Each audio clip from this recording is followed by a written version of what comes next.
Brandon, my brother, thanks for coming on the parables, dude. Thank you, man. Appreciate having me. Again, I don't do remote, as you know, so thank you for taking the time to drive on a Sunday, by the way, everyone. Yep. On a Sunday from Huntington Beach to come over here for the parables. No problem, man. So, dude, I'm very excited because, dude, we just met. Yep. I felt we had an incredible conversation over at your place. We did, yeah. Got to know a little bit more about you and what you do. I definitely, it's kind of weird when I kind of seek out guests. I really vibe off energy. Right. And again, the podcast is about being of impact and influence, right? Mm-hmm. Something that we could spread through our conversation. And I know if someone was listening at the time we had that conversation, right. I know for sure everyone would, people would have just got something out of it. Yeah, I agree. So I'm excited, like, we have the time here to do that again. Same. So, dude, with the parables, man, again, anything they could take away from our conversation, we want to get to know you, and then we could kind of translate that into exactly what you do and everything else at ID Supply. 100%. So let's start off exactly, where you were born, kind of your upbringing, and then we'll slowly transition to everything you're doing right now. Yeah, so I was actually born right outside of Chicago, Illinois, in Munster, Indiana. My father was a pastor. My mom was a college student at the time. They were never married, and then they decided when I was about 1 or 2 that they were going to split. So my mom said that she wanted to continue her education in California. So she took me on a road trip when I was like 2 years old to California, and we landed in like Diamond Bar. We were there for a while. We went over to Arcadia. When I was about 7 years old, she met my stepdad, and my stepdad was originally from Huntington Beach, so he moved all of us over to Huntington Beach. So from like 7 on, I've been in Huntington Beach. Nice. So grew up right next to the beach. My little brother was born when I was 9. So, every weekend we spent at the beach, we'd hop on the bus from the time I was like 12 years old with boogie boards and surfboards and cruise down to PCH and spend the summers down there. All my friends kind of grew up more privileged than I was. So I got to vibe off of them and go on their boats and go to Catalina and do the things with them. So that was always really tight. And yeah, we just always had our roots right there in Orange County. So that has always had a big influence on me as far as like surf culture, skate culture. Always went to surf competitions, skate competitions, grew up snowboarding, motocross, all of the more independent sports. My brother actually went on to do a lot more of the team sports, but I was always into like the action stuff. Mm-hmm. Yeah. Dude, it's crazy because I love Huntington Beach, man. I actually would love to move over there. That's like actually me and my wife's goal. Yeah, I love it, man. And it's just, it's funny that you say that, right? Yeah, like definitely there's a lot of culture, right? Like there, a lot of history, right? And then also like kind of like you said, it's kind of like there's 2 sides to Huntington Beach, right? Like there's like the people like how you grew up, and then there's like really like, I guess like the rich side, I guess you could say. Or exactly. Like, and that's what was always so dope too, because like, we always grew up in like a nice apartment in Huntington. But I think it was always a challenge for my parents too, because we could have always, looking back, it's like, man, we could have had a house in, different areas, or we could have moved to Arizona and we could have had like, all the toys we wanted. But I think my stepdad and my mom were always under the impression that, being surrounded by the successful people and being by the beach was always going to be good for us when we grew up. Mm-hmm. And so obviously too, I mean, there's like any area, there's different challenges and temptations, especially in Huntington Beach. So you hit 21 years old and there's, the downtown area, and there's a drug scene, and there's a million other things that are going on. So just like any young man growing up, you have to figure out what path you want to take. Definitely. And so like for me, it took me 24 years to figure out what my path was. Mm-hmm. And then from there I knew like, okay, cool, I'm going to stay focused. I'm going to leave all the bullshit behind. I'm going to let the people party. I'm going to let them do their thing. I've just got to focus on what my vision is and stick to that. Mm-hmm. Dude, at 23, you said? At 24. 24? Yeah. Dude, that's crazy, because I know between like 18 all the way to probably like 27 years old, I was just screwing around. So at that young age, that's like very admirable, I'd have to say. Yeah, thanks, man. I mean, for me, I actually dropped out of high school when I was a sophomore. So like going back, we lived in Huntington Beach, and then around the high school time, my stepmom and my stepdad and my mom separated.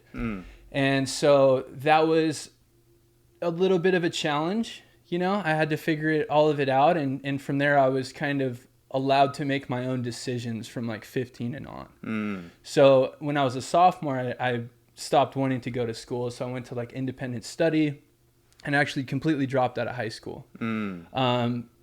Flash forward. And so what I started doing is I started working. I started working different sales jobs at 15 and 16. I continued on with that. I watched my friends graduate. I watched all of them walk. I didn't. I went and got my GED. So from there, it was kind of like, all right, what's going to be next? Yeah. But I always had the hustle. I always had the drive. One of the reasons that I dropped out was because I wanted to make money. I was like, I don't want to go to school 8 hours a day. I've got these job opportunities. I could go do this and I could focus on that. And I can kind of stack my paper over here. Yeah. But I did realize when I got into my young 20s, like, man, that's not going to suffice. Yeah. Did the divorce, you think, kind of play a part in why you dropped out of school too, or just like you just want to just really make money? Yeah, I think that did play a big part. I mean, there was like, we all go through different shit, right? For me at the time, it was for sure a challenge. Both beautiful people, right? Just didn't work. Yeah. And so for me, it was like my identity was so tied up in that I finally decided, like, I don't even want to go to school. I don't want to wake up, in time to go to school or whatever. So, as time went on, I just, like I said, I kind of just went to the beat of my own drum, and nobody could really tell me any different. I was kind of a hard kid to tame. Yeah. I was partying, I was hanging out with my friends, I had my first car. But I was also focused again on work. I was working as a junior loan officer at 16, which I don't even think was legal, like opening up home mortgages for people right before the market crashed. Yeah. Man, that's crazy. Being in Huntington Beach, we spoke about a lot of the culture that's in there. Did you grow up like skating, surfing, the music, or 100%? Like the thing is like jack of all trades, master of none, right? So I skated, I snowboarded, I surfed a bit, bodyboarding, all of that, but I was never like the best at any single one, right? I was never the homie that was like the best skater or the best surfer, but I could do all of them, right? Never the best guy on a dirt bike, but I had one and we went riding. Like, so it was always like super embedded in what I did and has so much to do with who I am now and why I have such an appreciation for streetwear culture and the skate culture and the surf culture. But I never identified with one individual sport. Like, I'm a skater. Like, I'm a surfer. And that's what I feel like the Orange County culture is kind of like that. Even California culture is like that. Definitely. Where you're just like, it's a part of you, but it may not be all of you, right? You don't identify with it 100%. Yeah. It's like California culture, but then like, that could be defined by so many different things. Oh, right? dude. And you could be into so many different, like, I don't know, sports, hobbies, and all that. Music. Like, I grew up when I was 15, kind of going through that phase. Like, I was super into like punk, like 14 and 15. I was super into punk, like went to all the punk shows, all of that. Yeah. Like, sewed my own jeans, did the whole thing. And then when I was like 15, 16, I found hip hop. And then like underground hip hop was my thing, right? And I found like Gangstar and Atmosphere and let's go all these different guys, and I was like, oh shit, this is my thing. And then started smoking weed, or like all these different things started to all come together, and that's what it was. And then hip hop played such a big part of my whole lifestyle too, going forward and even into today. Definitely as a kid, I think not only does it speak on who Brandon is, right? But I think also speaks as a kid, like just trying to, you're again, and then you dropped out of school, right? And you were just trying to figure out like, all this inspiration. And I guess that could speak on behalf of what inspires you too and what you do today and all that stuff. Right? Yeah, 100%. So let's talk. So you got your GED, right? And what kind of translated after that? So my dad is... Oh, by the way, sorry to interrupt. You didn't play ball? You didn't play basketball? Dude, I didn't play ball, man. How tall? I got to ask, how tall are you? 6'4"? Yeah, so like I said, jack of all trades, right? Like I could shoot hoops, but it was never really my thing. Like team sports... Like my mom and my stepdad at the time, they really tried to push it. They had me in all the programs. So you were tall, like you didn't get like a growth spurt like later. You were always tall, kind of? I did, but I was always like one of the tallest kids in class. Okay. But at the same time that my mom was getting me into basketball and baseball and all these things at a young age, she also bought me like my first skateboard, like this Alien Workshop skateboard that I remember. I think I was like 6 years old, and I just gravitated towards that. you know? And I was like, this is dope. I like these guys. I like when I go to the skate park, kind of like their steez and their vibe. Yeah. Right. Yeah, like basketball just wasn't really my thing at the time. Yeah. Yeah. So that's kind of where it ended up. Good, because by the way, I had to adjust the camera because my homie over here is a little too tall. You know what I'm saying? And I was gonna say, man, dude, I was gonna introduce, like, I got Dirk Nowitzki up in here. You know what I mean? The tall dude, I get it all the time. So anyway, so sorry to interrupt again. So okay, so after the GED, let's move forward on exactly where you went from there. Yeah, so I got my GED. I actually, my dad stayed in Indiana the whole time I was growing up, so I would go there in the summers. He's a huge inspiring factor in my life, has always been around. As a pastor, actually a bishop, he's very spiritual and grounded, and you know, in so many different points, I took the wrong path. And he's always kind of been the rock to guide me back to where I need to go. So when I was coming out of high school and I watched all my friends graduate and I was working, it came up like, hey, why don't we try to get you to move out here for a year and test your skill in Indiana. Okay. So I went out there. I was going to like community college at the time. I ended up like working for T-Mobile. I ended up like managing a couple of stores, and one of the stores I was like the only white guy in the entire mall. Oh man. Yeah, it was funny. So but I killed it. I got like regional sales like 3 months in a row, and so it just, you know, it was cool, but at the same time, like, it was Indiana, there wasn't much going on. Yeah, definitely different than Huntington Beach, of course. Yeah, yeah. So it was just a bit of a culture shock. It was hard for me to really blend in. So, you know, you're talking 2021. I'm really trying to like find my pace. Like, what is the thing that I'm going to do? I think a lot of young men and young people go through that. So I ended up coming back. You know, I was working construction. I was doing different things. I actually ended up getting into a little bit of trouble when I was 23.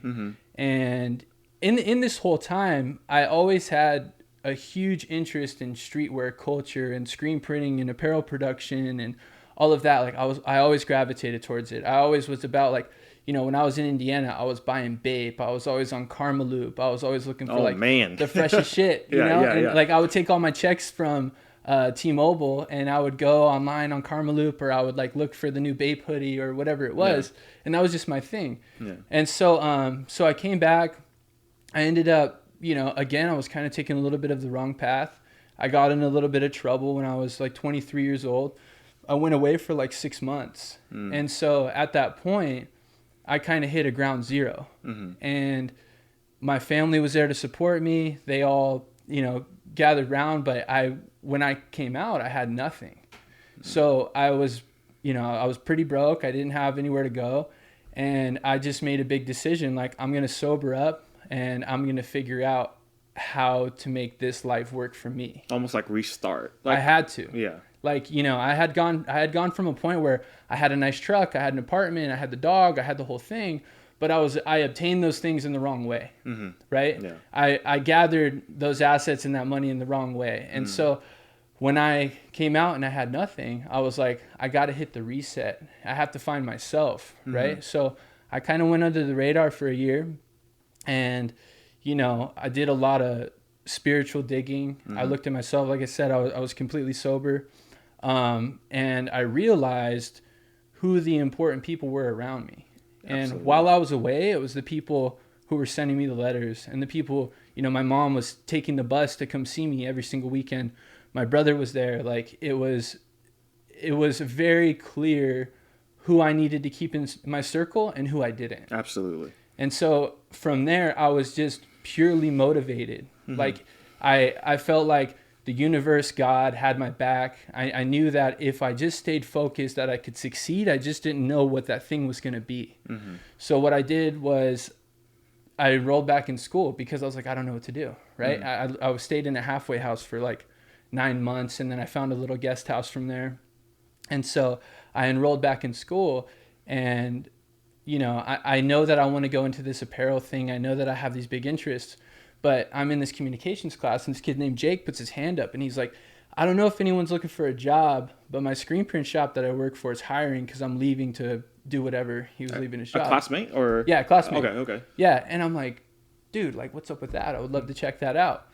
So he was like an admin at this screen print shop. So I go there and I meet the owner. He's like an ex-pro surfer, a really nice laid-back guy. And he's like, you're kind of good at, communication and talking to people and stuff. Have you ever thought about doing sales? I'm like, bro, I've been in sales since I was. T-Mobile, MVP over here. Yeah, what's up, bro? Exactly. So I was like, yeah, dude, let's try it out. So at the time, when I went back to school, I had like a 4.0. I was killing it. Nice. And I realized, after working with this guy, I'm like, I could stay in school or I could go 100% on the screen printing thing. Mm-hmm. And so he got me introduced to some of the biggest brands in the industry, some of the bigger guys that you would see in Zoomies or different skate or surf shops. I'm going to all of these trade shows and kind of bumping shoulders with people. And I did that for about 2 or 3 years, but I realized that in working with him that there was a ceiling, right? And I realized that I came in and I basically put that company on my back. And I realized that if I wanted to elevate, then I was going to have to do it on my own. Gotcha. And so for work, you saw that ceiling because you were working for somebody, or it was just like your position? Because I was working for him. Okay, gotcha. Yeah, and so I hit him with the opportunity of a partnership. I was like, hey, I can come in, but I have to take some sort of an ownership, and that just wasn't something that he was interested in. Mm-hmm. So I want to go. Sorry, I keep interrupting, but I think this is such a pivotal moment. Yeah, because you finally discovered that there's definitely. Dude, you're a player in this game. Like, dude, you bring so much value, right? From the sales aspect, from the relationships that you actually created going to those trade shows, right? And all that stuff. Because that's what you did, right? As far as it. And you were able to, finally, realize, like, dude, this is my worth. Then you talk to him and this is what you offer. Yeah. And of course, he wasn't interested. I think, I remember my first agenda show with him, which I was super familiar with what agenda show was. I had never been, right? Can you describe agenda show to people who don't know? So agenda show, let's take it back to agenda show 5 or 6 years ago, and the time reference that I'm speaking of was like where all of the surf and the Long Beach shows, where all of the surf and skate brands all come together and they showcase their upcoming season, and then all of the buyers fly into Long Beach and they look through everything. But at the same time, it's like this creative collective of just amazing people. And if you enjoy streetwear, if you enjoy surf, if you enjoy skate, it's where you want to be. And then you have it's the place to be, right? Yeah, you have celebrities, you have all these people coming through. So it was super exciting, and I was really fucking nervous. Right? Your first one, right? Yeah, bro. Okay. He made me my business cards, and he's like, you're just gonna go to all of these booths and you're just gonna tell them that you do screen printing. Yeah. And I'm like, all right, I've done sales, I've done face-to-face, I got this, right? But I was a fish out of water because I hadn't worked. Everybody knows each other, right? Mm-hmm. Everybody's done all these shows together for years, and so here I am, kind of this fresh face. But he started introducing me to people. Started introducing me to Electric. Took me over to the guys at Diamond. Took me over to these guys at Vans, and so I felt this momentum start to build. But unfortunately, with the way that his business was structured, it didn't support the customers that I was trying to bring in. Yeah, okay, I see what you're saying. Okay. Yeah, and so I felt as if I was bringing in different sales, I was bringing in opportunities, but that business couldn't support it. Yeah, you couldn't provide the services that you knew you wanted to bring, or the services you wanted to provide. Exactly. Like, I saw a white space. Yeah. I knew exactly what some of these people needed. Yeah. And I truly understood that I wasn't going to be able to fulfill that working where I was working. Yeah, gotcha. You know what I'm saying? Yeah. So, and then also at the same time, I mean, now you're talking about 2014, around that time, Instagram's starting to pop off. Mm-hmm. And this is like, as brands were really starting to merge into Instagram and find that space, and I started to look there for potential opportunities too. Yeah. And so I knew that if I could combine the worlds of this retail market, but I also understood if I could combine that with also the social media market, that could be a beautiful thing. Yeah. Like, I could diversify my client list, right? But at the same time, very smart. It wasn't a vision that he saw, and so I always felt capped out. Okay, gotcha. So how long did you work with him until you finally branched off, or whatever happened next? Yeah, almost 3 years. Wow. So like 2 years in, I realized where I was at. And I started to communicate with him like, hey, this is where we need to go as a company if we want to succeed. Yeah. And he was at times checked out. Amazing guy, completely mentored me. Like, I owe so much to that guy. Yeah. But he was a bit checked out at a certain point in that last year. So I had these conversations and I said like, hey, this is where we need to be. This is where we need to go. This is what I need from you. And certain things weren't happening. Like you let him know, like, you know what I mean? Yeah. And at the same time, like, you know how it is too. Like I was coming back to my girlfriend and I would say like, I don't know if I should keep doing this, if I should do my own thing. I was talking to my buddies. I was talking to my brother. I was talking to everyone. Like, I don't know if this is the point where I jump off or if I stick it out. Like you're at the edge of the cliff. Dude. Yeah. It's crazy because like when we're talking about this, we're talking about evolution right now. We're talking about evolving not only as a person and what you know you could do, but also evolving as what you saw. Right. And clearly with, you know, that the company you were with, it was like capped off. And, you know, again, social media just came. Yeah. You know, you knew like it's time to adapt. Right. And I think a lot of people run into this problem too. I was questioning my loyalty to somebody who had showed me a lot. Man. You know, and great so topic, yeah. I could not leave the dude high and dry because I felt like if I left, then he might fail. Yeah. And so that was a huge guilt factor that weighed on me. I think that is what kept me that extra year is because it's like if someone puts you on, you can't just leave them, right? Yeah. You can't just walk away now that you've obtained all of these relationships and this knowledge in this new industry that you hadn't yet worked in. And so that was really difficult for me. I mean, like I said, I was talking to my roommate. I was staying up at night. But there were just patterns that I knew, like I was gonna have to make the leap. You know, I knew that I was gonna have to make the jump. Now, because 3 years is a long time. I could only imagine every day what's going through your head, right? Like, damn, like this, and that. Yeah. Were you planning okay, clearly you knew you were capped off. There was more to you. There was more to your journey. Yeah. Were you kind of planning an exit strategy too, or was it just kind of like you didn't know yet? Not maliciously, but subconsciously. Okay. Right? Like, I wasn't mapping out business plans at work or anything. Yeah. But in my head, I was always toying with the idea, like, if I decide to leave, how's this going to look? Yeah. And so there were a couple of things that happened towards the end, and I had a handful of clients that I had brought in that were completely unrelated to the job or completely like outside of the realm of what anybody he ever introduced me to or anything. Yeah. And I went to those customers and I said, I think I'm going to do my own thing. Would you ride with me if I did? Oh, you know? Yeah. It's like Jerry Maguire, right? Yeah, right. Crazy. Yeah. Crazy. And one of those, you know, a few of them were like, yeah, dude, like wherever you go, we got you. Like, you're the reason why we work with this company and we're excited to see what you're going to bring in the future. Yeah. And it still wasn't enough. It was still like enough to make you make the decision? Yeah, right away. Okay. It wasn't like, okay, I'm doing it tomorrow. Yeah. It still took me like another month or two to really gain the confidence to have the conversation. It had a process a little bit, right? Yeah. And it was the beginning of 2016, and in our industry, you know, between mid-December and early March is on the slower side. So I wasn't super confident, like, am I going to have enough to sustain? Am I going to be okay to keep rolling and making this whole thing happen? But beginning of February, I just finally did it. In the same day that I told him, I went and got my DBA. I went and got my resale license, and I basically set up shop in the spare bedroom of my house. Wow. Yeah. How did it when you told him, how did it feel?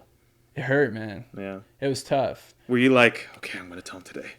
You know I did that for probably like a week. Oh, man. Yeah, I did that for a week, and then I would be like, this is going to be the call, or this is going to be the meeting. And then I would go and I would talk, and I couldn't say it. I couldn't come out with it. Oh, it's one of those things. Like the moment was there, and then it passed, and it's like, okay, I'll do it tomorrow. Which is a bit of a pattern in my younger life, too, where it was always hard for me to just like own something. Right? Yeah. It was always hard for me to just be like, this is what it is and this is how I'm doing it. Gotten a lot better now that I have ID. But so I finally had the conversation with him. It was painful, but when I got back in the car and I was going to get this DBA and I was going to get the resale license, I was like, this is it, man. Like, we're wheels up now. Yeah. Like, it's happening. No turning back. There's no turning back. And so I had in that last month, I had established a couple vendors because I didn't go directly into screen printing. What I went into was brokering, right? Okay. So what I went into was brokering, like middlemaning jobs between the customer and the supplier. Okay. Like the middleman, basically. Exactly. Okay. So I would help manage the projects. I would help get them the best rate. I would help them make sure that all of their product came in on time, QC it, all of that. So I had established some of the vendors already that I knew that I was going to use for the customers who had agreed to kind of ride with me when I started this new chapter. And so I go to one of those vendors the day after I open the DBA, right? And I had started ID Supply. And I go to the vendor and I'm like, hey man, so this is what I'm doing. This is how I'm going to do it. I need you to be my sticker supplier, right? Because I was doing a lot of sticker volume. So like retail stickers, all this different stuff. So he was my sticker supplier.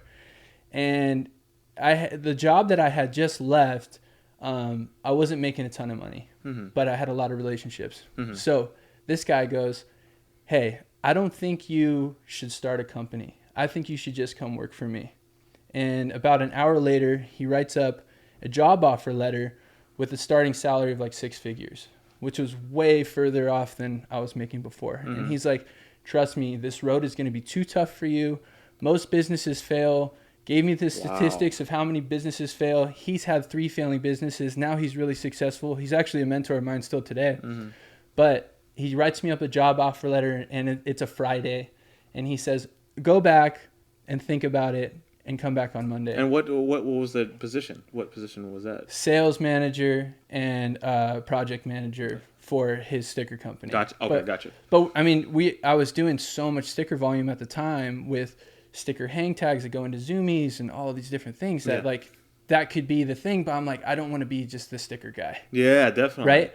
So I got in the car and I'm driving back and I'm like 6-figure salary. Like this is pretty great. Oh man. Yeah. Right. But by the time I was halfway home, I'm like, I already made up my mind. I know what I'm going to do. Like these customers are going to ride with me. I can't let them down. Yeah, right? Definitely. And so from there, birthed ID Supply, which is where we're at today. Dude, that's crazy. And ID Supply, ID stands for? Inspired Design. Inspired Design. Man, dude. And this is pretty fresh. This is just like how many years now? 3. 3 years? 3 years in, 2016. And since then, so let's just talk the few steps of ID Supply. You were starting at your apartment, right? You said? Yeah. So for the first couple of months, what was it like? Just building relationships, going to trade shows again? I was getting right back into it. So I had the same momentum. It was February, so we were just in trade show season right then. So I remember going to I went back to Agenda, right? So by then it was probably like my 4th Agenda that I had been to. So I went back to Agenda and I made my name badge, and now it was Brandon Ruddach ID Supply, right? Ooh, I bet you felt official, right? I just put it on, and I'm like, somebody asked me what this is, you know? And so I went to the show and I ran into my old boss at the show. Oh man. And he's like, what's up, man? And I was like, what's up, dude? And we gave each other a hug, and I was like, this is just what I got to do. He's like, I know you do. And we were cool, and everything was good. But I was moving and shaking from there. I was just getting right back into it. And now I had this pride of ownership that like, I can't let these people down. Yeah. Right. I got to make sure that I follow through with everything that I'm doing. And obviously I'm not out there promoting that. I'm running the business out of my house currently. So, that all went well. Within a couple of months, I got a small office off of Beach Boulevard in Huntington Beach. Like it was like a medical building, but I outfitted it to be like a showroom, and then I covered the walls, made it all dope, and put different lighting in. I actually ran into a buddy of mine, so it was just a one-man show. Yeah. And I'm at like a self-service car wash, and a buddy of mine from high school in my like punk rock days pulls into the car wash.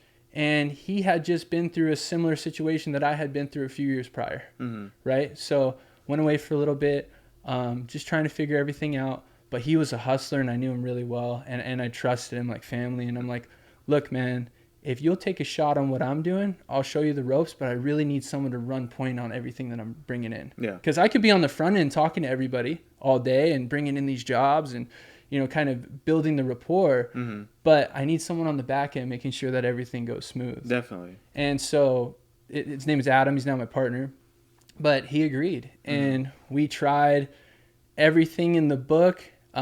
We were making accessories, we were making stickers, we were screen printing, or we were brokering T-shirts. We were brokering trade show displays. We're doing everything just to see what fit, and the most consistent thing was screen printed apparel. Nice. And it's kind of like you almost were like seeking out the market, like kind of testing it out, seeing what the demand was, right? Right, exactly. And so it just kept being consistent. It just kept being screen printed apparel every single time is what people needed. And because the market had changed, all of these screen printers from before were on these 4 to 8 week windows. But now we're working with a lot of Instagram brands, right? Nice. We're working with a lot of direct to consumer. And so one of the brands that had rode with me was Live Fit, right? And their model was a lot different than what these screen print houses were offering.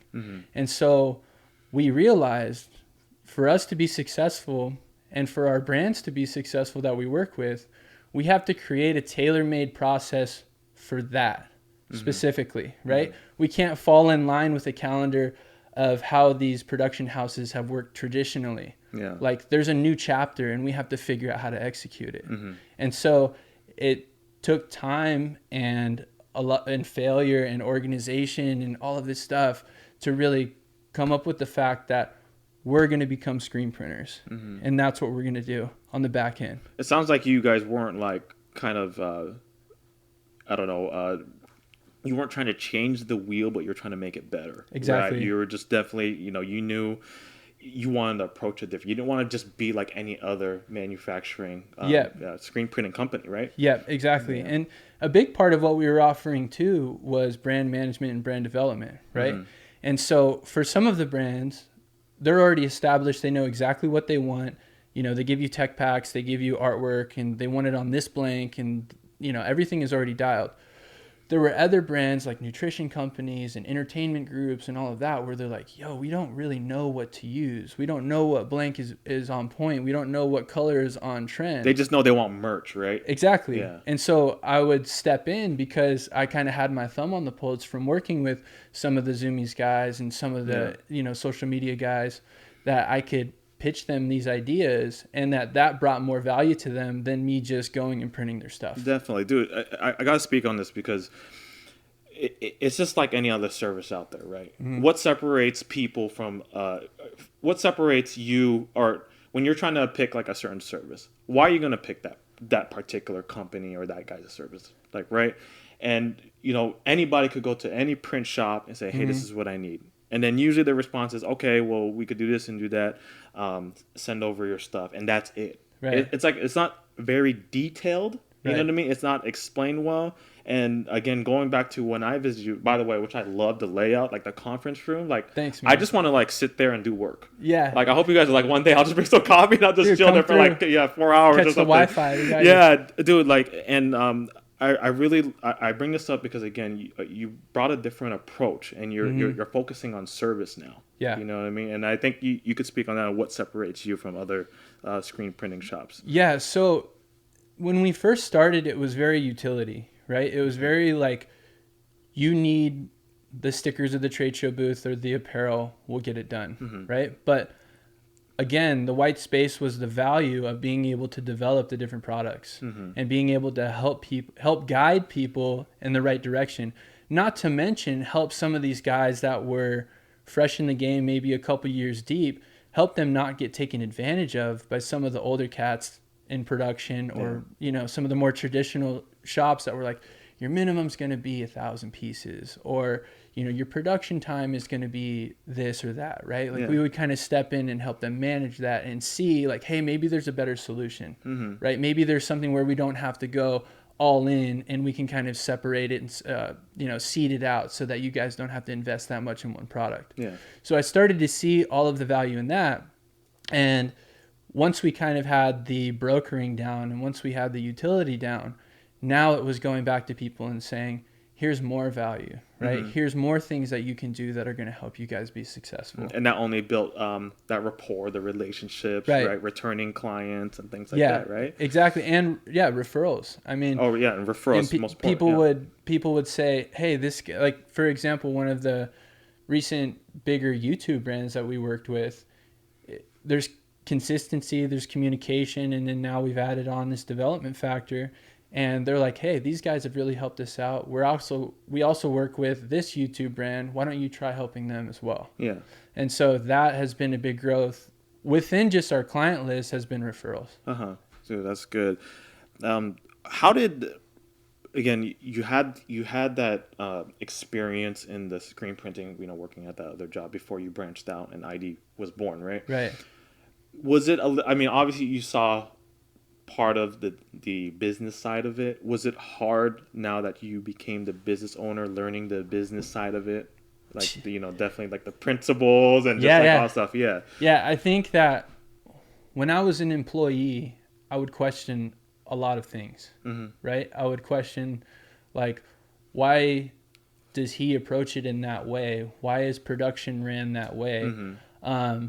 I think as an employee, especially when you have an entrepreneurial spirit, is that you look at problems and you think how you could fix them, right? But maybe you don't always voice your opinion, right? Maybe you just kind of keep that inside. So when I started ID, I learned a lot of what not to do, and I also learned what to do at the previous company. Yeah. Going into ID, I think I was a little naive and thought I have it all figured out at a certain point. Yeah. And you start to realize that the craziness or the chaos is just a part of owning a business. Absolutely. Right? And you learn that the issues that you saw that you thought that you could fix as an employee, now that you're an owner, you realize, like, that's just a part of the game. Yeah. And you're just going to have to take an L sometimes, and there's going to be a lot of things that you're going to have to figure out. But the difference is being able to step back and see it and to be able to communicate with your employees, like, what they're doing wrong, what they're doing right, and how we can elevate moving forward. It sounds like definitely like self-awareness. Like, I've come to a point now where I look at something and automatically in my head, it's kind of like when I look at a car. Yeah. I'll look at it and be like, oh, I know exactly what wheels I put on there, do this and do that. My Raptor, you know what I mean? But dude, but like, it's almost like you came to a point where it's like, man, like, why is development or production being ran like this? I would do it like this. Yeah. And you become more of, instead of like all these problems, you think of solutions. Yes. Right? Yeah. With ID Supply also, again, I love the layout. I loved how everything was in-house too, by the way. Thanks, like, remember we talked about that, how like sometimes like you're seeking this and all of a sudden you got to go to this outside person. Yeah. And it's kind of like, why can't it be in-house? Well, and that's what really birthed like our current facility, right? Because before, like, I love all of our vendors that we ever worked with as brokers. Like, all of them always treated me super well. I have really good relationships with them. I still consider them all really good friends. But the constant issue was that I couldn't control certain things. Certain things were out of my control. Yeah. Right? Which I think a lot of brands feel that. And when you have all of these different things going in different places, it becomes confusing. And so what I wanted to create was just a one-stop shop where we can help you service the majority of your needs, and that our final product is premium, and that our communication is on point. And I mean, that's a battle every day. Yeah. But at the same time, we're constantly perfecting everything. Every single day, we're constantly implementing new procedures, new programs in the back. We're always bringing on new people. And our thing is too, we work with a tight group of people, right? Yeah. We don't spread ourselves out, and we're not just like open to the public. I was just going to ask about building, how you've been able to build your team. Yeah. Because, dude, when I walked in, Joey was like super like, hey, what's up, man? Yeah. Like, everyone was nice. Everyone was saying what's up. And I love that, man. That speaks on the culture of your company, man. You know what I mean? Thanks. Yeah. I mean, we've been super blessed. And the fact that, Adam and I saw each other at that car wash, and it was us two for a couple years, right? Joey's my younger brother. He has some amazing friends that ended up coming to work with us who just fit right in. So that made sense. Our people in the back, our machine operators, our folders, our baggers, our screen guy, they all come from very high-ranked shops, and they all help bring each other in. Yeah. And so I take huge pride in the way that we treat our employees. It's a huge factor to me that I think is so important in the culture, and I'm not too big-headed to know that I fuck things up sometimes, and I need to hear from the guys on what we should do to improve stuff, right? And one of the things that charges me up the most is watching some of these guys find themselves in their positions, right? So, for example, like my brother or some of his friends or myself or Adam or even some of the people in the back, like we're different people today than we were when we first started. Definitely. You know, and we've found that all of us, I can confidently say, have found our spark along the way. Definitely. The thing that charges us up and that sense of ownership over that position, I think is so motivating and so key. It's definitely like, sounds like people have a lot of pride working there, right? And it's just been growing. It's just been nonstop. Yeah, and I know that there will be a day when we'll eventually hire people that are there 9 to 5, who are there for a check, and that's totally okay. But our core people that we currently have, just like you said, there's a pride of ownership that goes with it, and we're so hands-on and we're all so involved. I mean, we meet at the beginning of every day, we meet at the end of every day.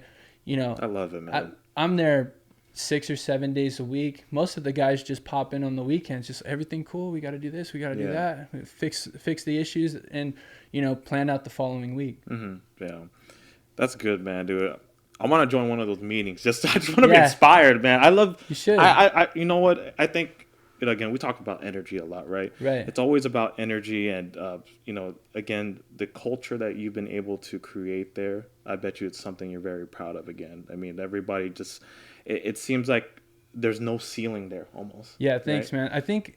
I think a huge factor too is that I'm always really big on sharing my vision. Yeah. And what I see, you know? And I'm not trying to create a fucking fairy tale. Yeah. And like, oh, we're going to be, at the top of this mountain in 3 years and everyone's going to be millionaires. And not that. More so like, guys, this is where I see us. And this is where we need to be at the end of the year. And this is where we need to be next year. And this is where we need to be in 3 years.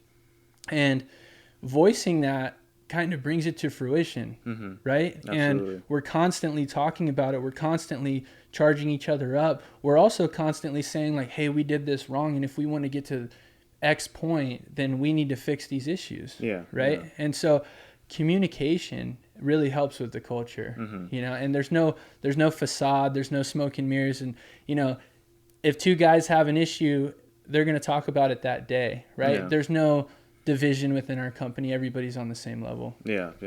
It seems like, again, just reflecting back on your story real quick, just everything, man, just from your dark days to the point where you went to Indiana, then you came back, then you left that job. Dude, clearly Brandon has evolved, right? He's learned so much. He became a business owner. I almost feel like also your inspirations definitely have evolved also. Where does Brandon find inspiration now, do you think? I mean, clearly from the Huntington Beach and all the cultures, streetwear. Yeah. Which, by the way, I want to bring this up. Karmaloop took so much of my money, by the way. Dude, Karmaloop took so many T-Mobile checks, man. Yeah, T-Mobile checks. Right? No, I mean, as far as inspiration now, like, it's pulled from so many different places. Like, creative inspiration comes from, anywhere from, architecture and, streetwear and design and all these different things. But as far as personal inspiration, like, I'm constantly looking for new people to look up to, reading. But I also look to my family, those core people that were there. And it's always like, these people helped me through an insane time. Yeah. I owe it to them to stay focused and to kill it. Yeah. Right. And to be the best person I can be on a daily basis. Right. Like now I'm accountable. Yeah. Right. And now I have 16 people at ID that count on me every single day to make sure that we get to the next level. And so I spend a lot of time alone too. Yeah. I'm constantly, reading. I'm constantly like taking a drive. It's like me and my dog just cruising, and I'm just thinking about like what's next. I've always been like that since I was really young. Just constantly thinking about like, what could I be doing better? What could we be doing bigger? Right. And so I think as far as inspiration, it's just, I'm constantly looking for something, just like all of us. Yeah. Right. We're always looking for at different areas to pull it in. But I also am surrounded by some really amazing people too, like who you just interviewed, Randall, right? Like Randall, Omar, guys who work with other brands, like my mentor from the sticker shop. I'm surrounded by some really amazing people who have helped elevate me over the last few years, who have really like showed confidence in me and have backed me up essentially to say like, dude, you got this. I saw Tom Bilyeu, who's the old owner of Quest or whatever, the other day. He said like, you all have minimal requirements. You all have the minimal requirements to make it.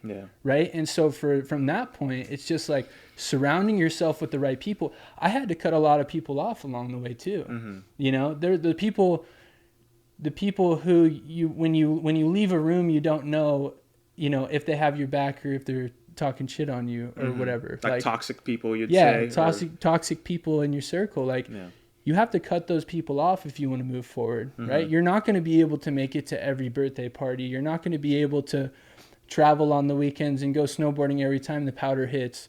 You're not going to be able to do a lot of those things. But if you can buckle down for a few years and, again, surround yourself with the right people who are like-minded, I think it like supercharges your pathway to success. Definitely. Like your environment feeds like your mind, and only from there it could just blossom from there, right? Right.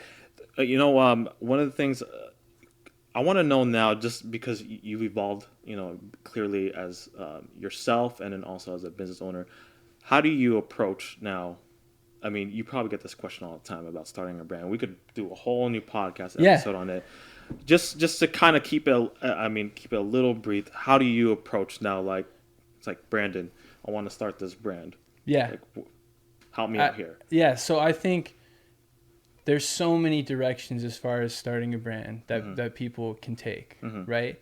And obviously e-commerce now is the key factor. That's the biggest, most successful, quickest way to get your brand popping.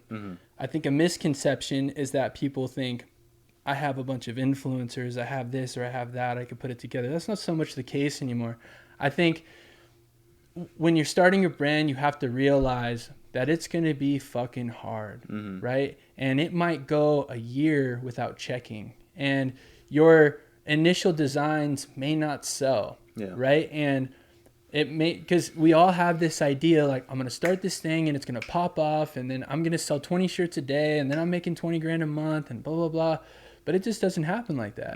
So I think I had quoted it recently. I think Bobby Hundred says, if you want to start a brand, don't. And if you decide not to, and then you look back and it's all you can think about, then that's maybe where you should start. So start it. Yeah. And then start it. And so just get going, just start it. And so I think when people come in and they're really kicking things off for the first time, I just boil it all down to the basics, right? Like, hey, let's start a small, easy capsule. You're going to do an easy photo shoot, right? Where are you going to distribute it? How's your Shopify going to work? Are you going to be fulfilling it? Have you, explored fulfillment at all? Do you understand customer service? If you don't if you put up stuff that on your Shopify that maybe you don't have inventory of, you're going to burn your first customers, and then it's going to hurt your reputation. There's so many layers that I see even big multi-million-dollar brands struggle with. Wow. And so you have to take the right steps from ground zero. You have to make sure, like, as far as your designs, your tech pack, your, make sure that everything is in stock when you go to order it, that somebody's on your website, that they could help things get, your inventory get put in. All of that, like, all of those factors have to be put into place. It's not just, I'm going to print a design on a t-shirt and I'm going to put it on Instagram and see how it sells. I was just going to ask you, do you think there's a huge misconception, or there's definitely a lot of traffic, people that come to you and they kind of just, that's what they think? They kind of just think, like, it's kind of like, I just want to, like, get this design, put it on a tee and print it, and that's it. And Well, I mean, it's double-sided too, because I love to see people start out. I love to see people get fired up and charged up. And I've seen a lot of people start from zero who are really successful now. And maybe it's a side brand that they have, or maybe it's 100% of what they're doing. So I'm always there to, like, give advice. I'm always there to give my 2 cents on what I think is going to work. And there is a misconception that it's easier than it really is, and that it's not going to take as much work as it really does. But if that's what you're passionate about, like me with ID in the beginning, I wasn't making any money in that first year. I didn't care, because I was doing something I loved. I was figuring out a way to pay the bills doing something that I love. There's never been a day that I've woken up in the last 3 years and been like, fuck, I got to go to work today. Yeah. There's never been a Sunday when I'm like, damn, tomorrow's Monday, because I do what I love. Yeah. And if that's what you find in starting a clothing brand, then just do whatever it takes. Who gives a shit how hard it is? Yeah, definitely. Is there, I mean, clearly you've been in the game for such a long time, and you could agree with this with streetwear and just, apparel in itself. It's always evolving, right? Yeah, it's always changing, different trends, different this, different that. In your opinion, and maybe some of the trends that you see or what you're identifying, what do you think is kind of like the future of kind of like apparel and fashion and things? Man, things are getting so weird. Let's get weird. Things are getting weird. It's so dope, but it's so strange. I mean, you've got super fashionable fleece now. You've got, you look at the shoe culture and how much that's changed. Yeah, man. You look at big designer brands like Louis Vuitton and kind of the direction that they're taking. I mean, big puffy skate shoes are being made by Louis Vuitton, and then, big cargo baggy pants are popping and coming back, right? Yeah, you see this crazy early 2000s trend that are starting to check. And so, I mean, that's pretty far on the trending scale. Mm-hmm. Like, as far as what I keep my eyes on, mm-hmm. I really keep us on what's the low hanging fruit that our customers can work with, right? Mm-hmm. Whether it be a streetwear brand or a fitness brand, or maybe it's like an off-road company who just wants to do promotional product, but mm-hmm. they want it to be dope so that all their guys wear it. Mm-hmm. Like, that's really our lane. And then I'm super interested in where fashion goes and like how crazy it's getting. But at the same time, like I said, we stay focused on the low hanging fruit, the stuff that's going to generate the most income for some of our guys. Yeah, I'm glad you bring that up. So again, because it's always evolving and you have to pay attention to it, right? Or else you're going to be left behind. Exactly. But at the same time, you're still focusing on your strong core of what you guys do. Right. Is it hard sometimes really trying to keep up with it? And then also, like, when is it time that you kind of, you have to pay attention and just definitely follow because you don't want to get left behind? Yeah, I think it's easy for a lot of people to fall into like this comfortability of what's working for them, right? Yeah. Myself included, right? I know that X, Y, and Z colorways on X, Y, and Z blanks worked really well for us this year, and I can continue to call that development.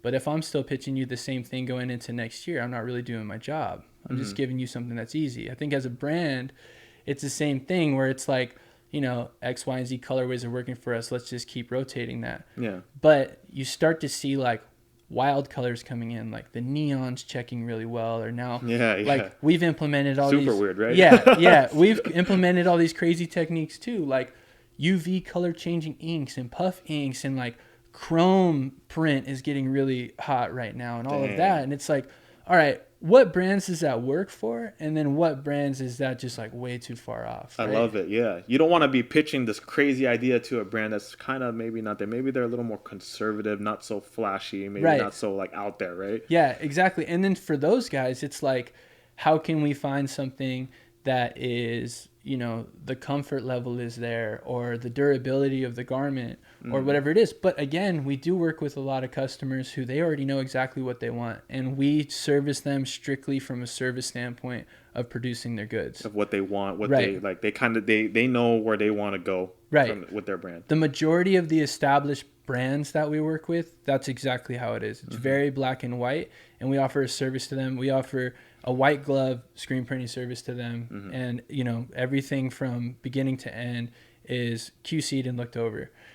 But there are other guys that come in, like I said, like our YouTube guys that before they were just doing like swaggy merch, right? That was kind of tacky, and those days are pretty much over. So now they're looking, you can't just put like influencer name on a t-shirt anymore. That's not really checking anymore. Yeah. So now they're looking for, okay, how do we actually operate as a brand?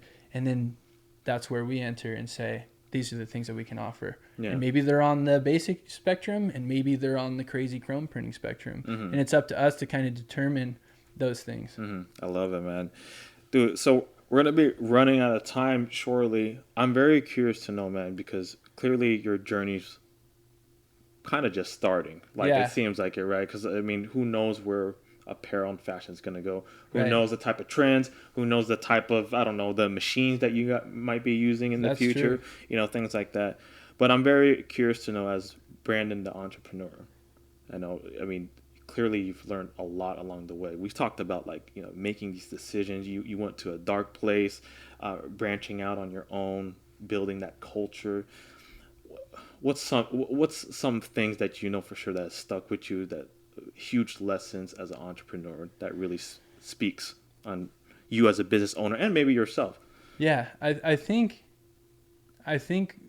when going through the things that you mentioned and that we talked about, I think humility comes with a lot of that, right? And I think when you know what zero feels like, it instills this hard work in you that you'll always have the rest of your life, you know? So I think humility, hard work, organization, all of those things are something that's kind of been implemented in me, because I speak for a lot of the guys at ID when I say, like, there is no plan B. This is exactly what we're going to do. I love it. For the next decade. And so if we've got to be there for 12 hours a day, 7 days a week to make that thing happen, that's what we're currently doing.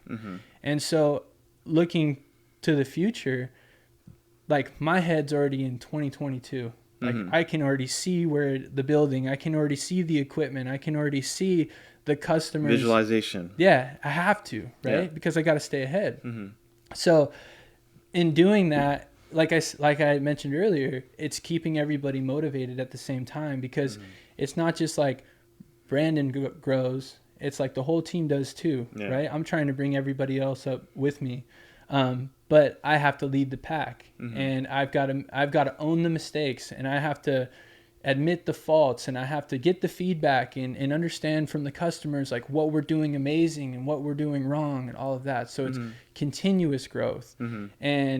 But our largest focus is organization and communication, always. And that's kind of what's helping us grow, and in a faster pace, because I think on the production side, there's a lot of, like, gray areas in communication. It's hard to work with a print house and get your items when you think you're going to get them, or get them exactly how you're supposed to receive them, right? And so we're trying to change the way that people look at that. Dude, I love it, man. If there's anything, just when you were talking, there was a few things that jumped at me that I just want to, like, get up and be like, woo, there we go. Like, dude, when you said, you know, you got to lead the pack, and also there's no plan B. Right. Man, I fucking love it, dude. Yeah, that's crazy, it, man. That's the key. Dude, man, Brandon, I appreciate you, man. Dude, thank you, man. Yeah, no worries, dude. Hey, let everybody know where they could find you, your website, again, everything about ID Supply and all that good stuff. Yeah, so Instagram is at ID_Supply Co. My personal is Ruddach, Ruddach.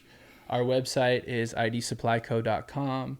We're currently going through a whole revamp on the website too, so we'll have all of our works, our case studies, our brand deck, all of that will be on the website, so people can truly understand who we are as a company. There's so many different facets to ID that to be able to encapsulate it all on the site, I think, is key. So yeah, that's what we're doing. Dude, I appreciate you. Brandon from ID Supply. Guys, do me a favor. If any of the episodes, not just this one, any of the episodes you guys find very valuable, please share it with somebody, refer a friend. Again, we are hitting different countries almost weekly. It's just been such a crazy ride. And again, I appreciate people like Brandon who are able to come on to the Parables. They share their story, and the goal really is just to make an impact. Again, I appreciate only legends sign this canvas. Let's do it, I man. Can't wait for you to sign this canvas, man. Can't wait. Appreciate you guys. Parables. Do me a favor also, if you're listening to this episode, screenshot it, tag us, tag me, tag Brandon, and tag ID Supply. I appreciate y'all. Parables, we're out. Thank you, man.